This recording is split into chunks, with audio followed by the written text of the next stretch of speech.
Hello, everyone.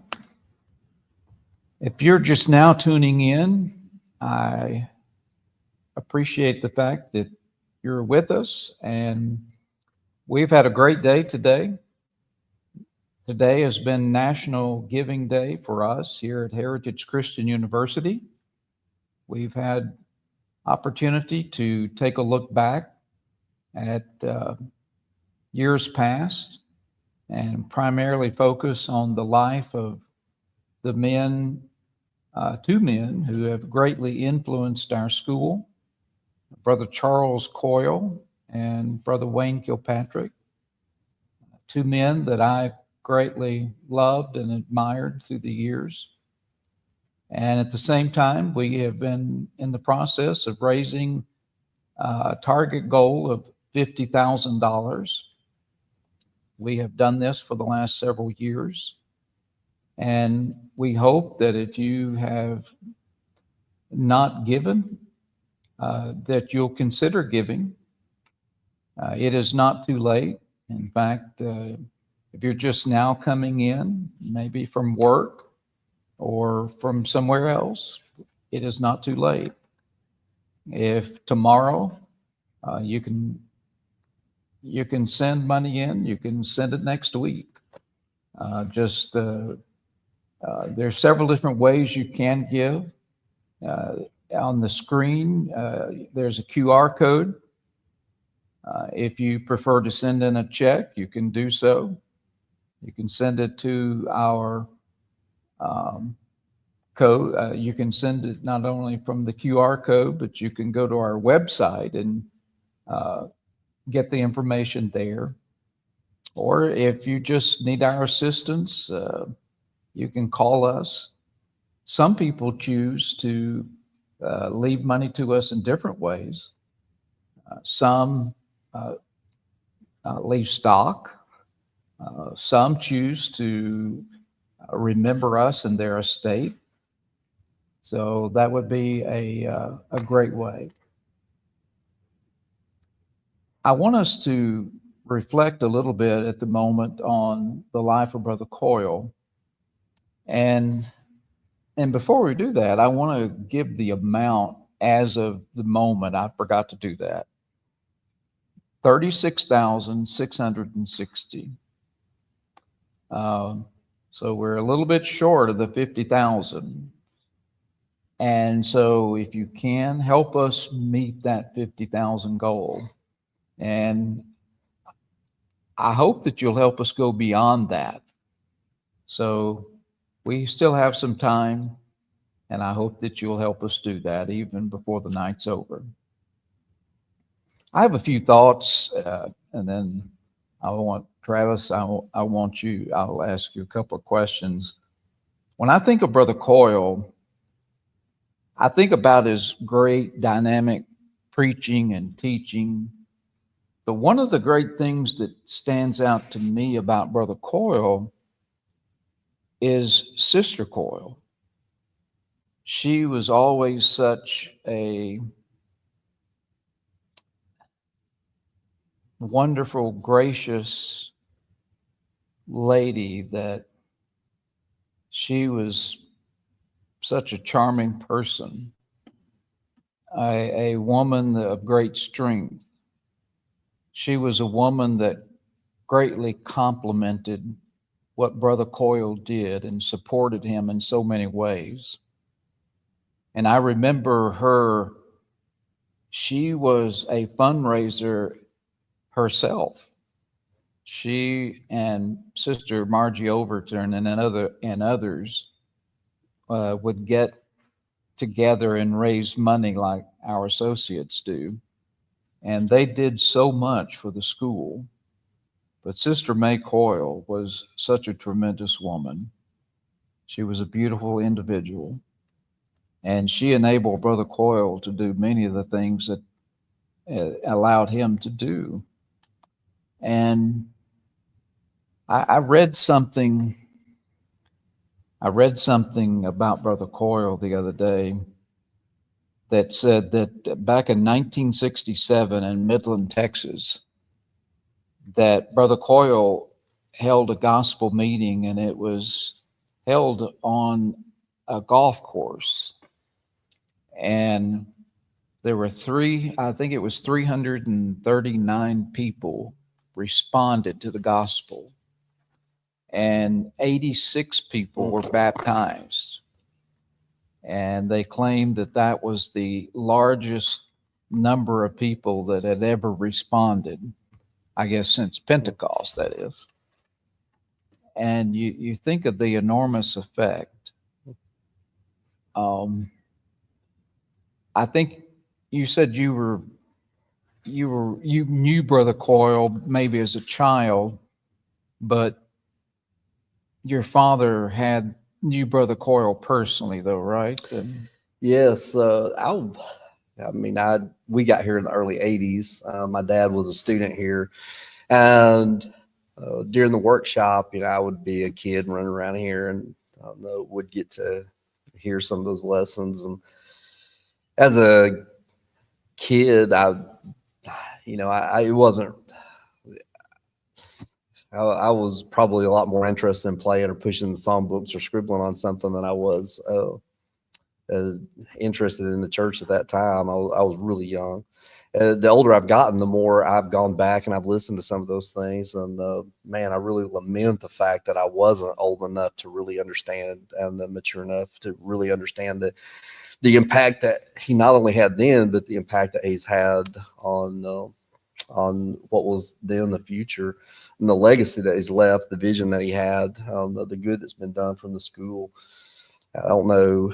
It's going to be really interesting someday to be able to be in heaven together someday and to be able to look back and to see all of that good that was done that we just don't know when we're in the middle of it. One of the most frustrating things I think about ministry, if you work on a punch press at the end of the shift, you can say, hey, I made this many of these parts.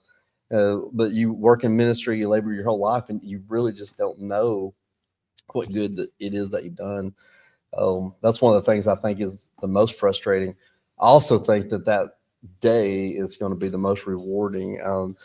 The Coyle legacy has lived on long after him, and I still audio cassettes that I have listened to of his sermons. I still think about some of those audio cassettes. Also, let me go ahead and plug at 8:00. We're going to drop a remastered digital lesson of Brother Coyle. So at 8:00, remember to sign back on or to be watching for that notification. If you turn on that notification, like, subscribe, but be ready at 8:00 and listen to that. Or I guess that's another beautiful benefit of this media is you can come back and watch it later. But if you've heard people talk about the Coyle legacy or his ability to speak, you get a shot of that 8:00 tonight. And if you're just, like I said, if you're just, as you said, if you're just getting in from work today and you've missed the other sessions, tune in and listen to the interviews. We've had interviews of some of our students. We've had interviews of some of our staff members. I think they've all been good. We were able to hear Wayne Kilpatrick's last lecture, and that was a great blessing to take part in as well. Wayne is just a complete, he's a legend. It was great to hear Wayne's last official speech. Right. Hopefully he'll be around campus a lot. There's a lot of good left in Wayne. He's a true resource. If you have a church history question, he is still going to be associated with the school, and he would love to come. So I'll plug him. He would love to come and speak to you if you're interested in that. Through the years, Wayne would sometimes come to wherever I lived, and Wayne would want to go down to the courthouse to wherever I lived, and go to where the records room was in the oldest part to look up church records to see if Barton W. Stone or Alexander Campbell or any of the pioneer preachers had performed wedding ceremonies, and that was always the dirtiest, dungy, worst place in the whole world. And I would be down there on my hands and knees with Wayne going through those books. But I loved every minute of it. He's a great man.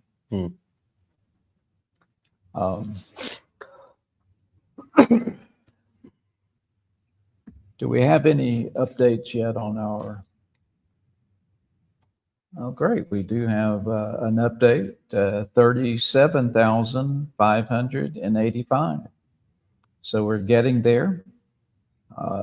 I know typically in the times past, we have had money that has come in for a few days after. In fact, I think even a couple of weeks after. It may be that you have just heard about Giving Day and you want to give yourself, or you want to share giving the idea of Giving Day to other people, then you have that opportunity to do that. Just tell them that when they send their check or when they go to the QR code, to just make sure that they tag it or label it for Giving Day, annual Giving Day. And that way it will make sure that it gets to the right place.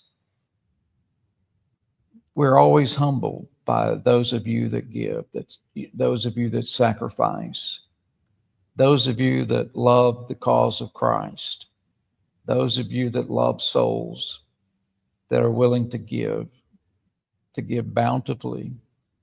There is no such thing as a gift that is too small or too great. And we just appreciate everything that you do for Heritage Christian. We are blessed because of you. We could not exist without you. And from the bottom of our hearts, we thank you. We do not take you for granted. We love you and we thank you every day in our prayers. Thank you for being with us today. Travis, anything? I just want to echo the same sentiment. That's what I was sitting here thinking, is I want to, from the bottom of my heart, tell you thank you for throughout Heritage's history, from the days that we were International Bible School, International Bible College till today. The reason that we have existed is because people love the Lord. They love evangelism. They want ministry training. They want to see the church grow and flourish. That's what we're about. And those donations that come to us, that's what we want to do. And so thank you so much for loving evangelism, loving ministry training, loving biblical scholarship and theology, and the desire for church growth. So let me tell you, thank you so much for those donations. That's what we do here. And so if it's what you love, then we ought to be your charity. And so we appreciate so much. We don't get remotely close to charging enough tuition to keep the place afloat, because we are a mission, because we love the church. We want to be a resource and benefit for the church. We're supported by the church, by you. So thank you so much. Absolutely. Thanks again.